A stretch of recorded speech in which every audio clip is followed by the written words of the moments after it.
Hello there, lovely people. It's Alex from Nintendo Life here, and I'm not alone. I'm joined by the one who's actually played the 1000-Year Door. It's Mr. Felix. Ho, it is me. And just to clarify, we're talking about the Switch version. Anyone can have played the 1000-Year Door if it's the GameCube one. That's a very good point. But yes, so there's a lot of rhetoric that's been going around.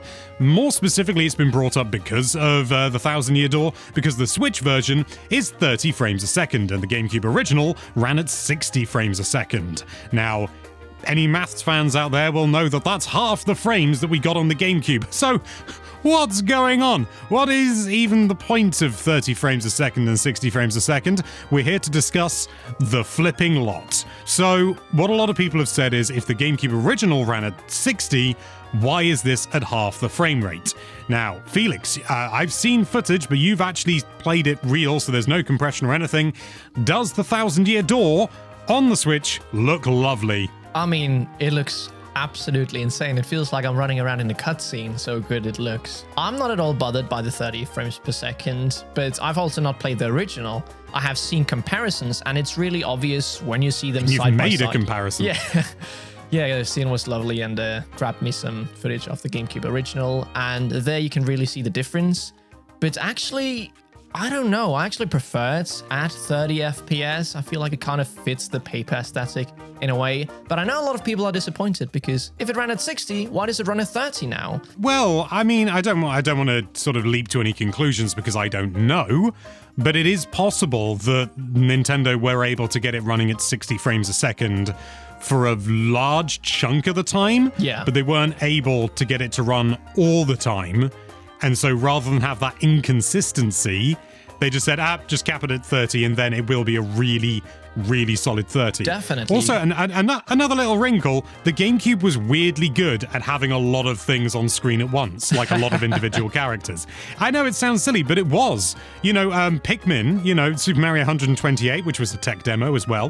The GameCube was just really good at that. And I don't know whether the Switch isn't as good, but I know that was kind of a selling point of the of the GameCube. What a shame that wasn't enough to make it sell more. Oh, yeah, definitely. But I think you definitely hit the hammer on the nail or whatever you say. No, hit the nail on the head. I think for the most part they would be able to run at 60, but there are multiple instances where there's just so many characters going on and so much stuff happening that I think, for me at least, I'm really glad that they just capped it at 30 because I much prefer a stable frame rate than it's 60 most of the time and then it drops. It's like very weird for my brain. It's like it's jarring, isn't it? Yeah, it's really jarring, and I feel when you're playing a 30 FPS game, you kind of have to get used to it really quickly, especially if you've played just a 60 FPS, but then you get used to it and you don't even notice, at least when it's so stable. It also really depends with the game. If we were talking about Smash Bros or Splatoon, of course you need 60 FPS because, I mean, we'll have an example here showing Smash Bros at 30 and something is off. But I do want to point out we didn't hack the game. This is just footage that I've made into 30 frames a second, so I've just cut out half the frames basically. Yeah, but what I was trying to say is that with a RPG or the turn-based RPG, it doesn't matter in this instance. There's not been a single point. You don't need it, do you? No, there is the talk about, you have timed inputs, but they've totally made up for that. It's not like it's harder now, it's easier. They've just, done so the inputs now work for 30 FPS, and it works marvelously. There's not been a single instance where I've played this game and thought, man, I wish this was in 60. It looks brilliant. It runs perfectly with no frame drops. And my God, I mean, that's not about the frame rate, but this game is so incredibly good, Alex. I can't wait for you to play it. I've heard wonderful things about it, and I've been so tempted so many times to pick it up. A friend of mine just offered to send it to me once from America. He'd moved to America, but it was a PAL copy, so I would have been able to play it, and I was just like, I don't want it to get lost on the way or anything like that, so I turned it down. I really wish I hadn't now because he doesn't have it anymore. Well, you'll have a brilliant opportunity to finally play it in a HDFI. I mean, it looks so good if you've seen the comparison. The difference is not only in the visuals, but also with sound effects and music. The music has gotten an insane upgrade where before, if you went into this little bar, they would just turn down the music of like the hop town, but now you go in there and there's like a tavern version of that music that transitions smoothly. And there's just so many instances where I looked at Sion's footage and looked at this, and it's like, wow, they improved on so much. Maybe not on the frame rate, but everything else. I've got a real soft spot for like musical transitions between different like slight variations. Yeah. It goes back to like things like Banjo-Kazooie, which will come up later in the video as well, but where you would go from like one part of a level to another and the music would just change to like, oh, this is the underwater version, or this is the inside version and stuff like. I love it. It adds so much more atmosphere and it really makes you feel like, yeah, I've moved into a different area. Yeah. And it just reinforces that. So I'm really pleased to hear that they've done that. So I meant to make this point earlier when you had already basically made it, just to agree with you that, yeah, I don't really mind if a game is 30 frames a second, but I do definitely prefer it if it is consistent. I would rather a consistent 30 frames a second than a variable frame rate. Within reason, you know, if it's sort of 60, 90% of the time, but 10% of the time it drops to like the mid 50s, I'm fine with that. But I would much, you know, if it's starting to drop into the 40s and the 30s, that begins to be a big issue, that sort of lack of consistency. Yeah. And that leads me into Banjo-Kazooie, or more specifically Banjo-Tooie on the N64, and I'm gonna push it an extra step further, the PAL version. Anyone who's played that will know exactly what I'm talking about. This game runs, by modern standards, unacceptably low. It is unacceptable by modern standards. It runs terribly in the PAL version. Maybe the NTSC version was better, I don't know. I've never played it on original hardware, but yeah, the Xbox Live Arcade version is better in that sense, and worse in every other, but let's not get into that debate right now. But this is the sort of thing that I grew up with, and it's the same with other games, you know, things like GoldenEye and Perfect Dark, and even The Legend of Zelda Ocarina of Time. I believe that ran at 20 frames a second in PAL. Yeah. I don't know whether that's an average or whether it's, you know, whether it was the maximum it could run at or what. But either way, I dealt with some terrible frame rates growing up, so it's entirely possible that I'm not as, because of that, I'm not as sensitive to it, even though I can tell, because, you know, largely I think due to my work, I can tell in a heartbeat whether a game is, you know, whether it's 30, 60, even 20 and 40, I kind of have a sense of.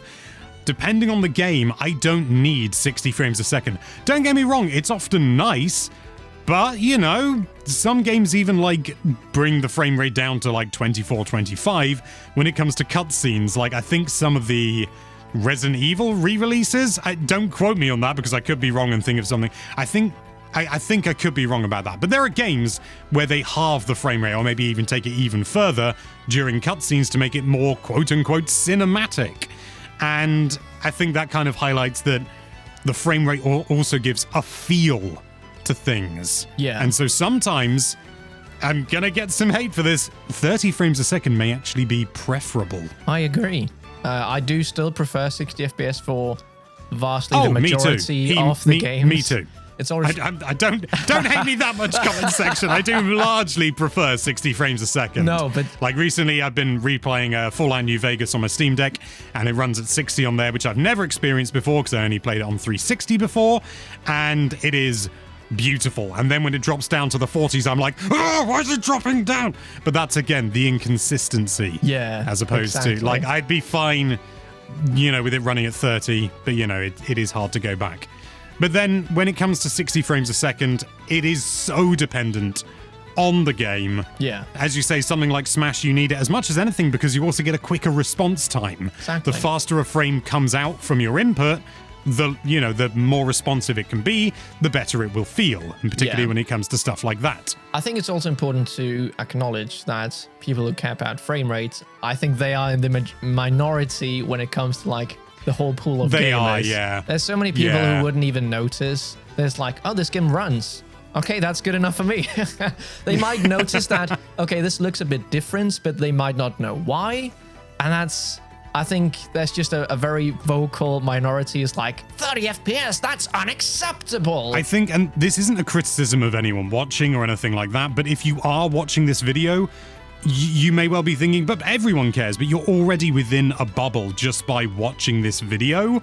The vast majority of people who will end up buying this game don't watch our videos and don't care about frame rates, maybe don't even fully understand the difference between the frame rates. They'll just know that some look sort of smoother and sharper and others look kind of more like a quote-unquote film. And they won't care, you know? I mean, Banjo-Tooie is already considered a really good game. Not as good as the original, I know. But it's still considered a really good game despite its flaws, okay? It's kind of mocked for those flaws as well, but even then, you know what I'm trying to say.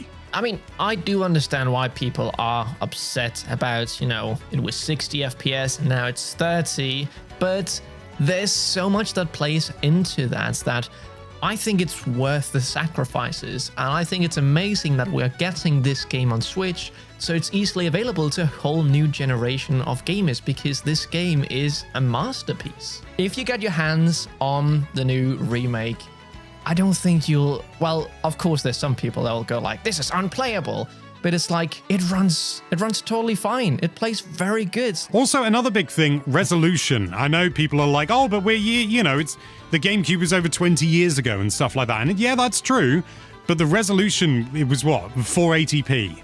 And now we're dealing at 1080p. And like dynamic lighting and dynamic lighting, there's anti-aliasing going on. I can't get into too many specifics because I haven't seen it firsthand. But it's clear that there is anti-aliasing going on, which kind of sort of means, I mean, it may even be that it's technically running at 1080p, and then it's got some like super resolution, as they call it on Switch, some DLSS essentially going on, which is again more taxing, and all these things add up. And so, and also the shadows are pin sharp, aren't they? Yeah. And that is something that you do not get very often on Switch. That is very true. You look at the shadows and they're like a quarter of the resolution. Yeah, but it's beautiful. It is utterly beautiful to look at. But what do you all think of like frame rate? Does it matter for you? Are you not going to be picking up the new Paper Mario remake because of the frame rate? Or do you not care because it looks absolutely amazing? Well, let us know down in the comments below. There's a lot of discussion to be had, much more than we did here today. But oh, yeah, absolutely. I think it was an interesting chat. It was nice to hear your perspective on things, Alex. Thank you, even though I think you already knew.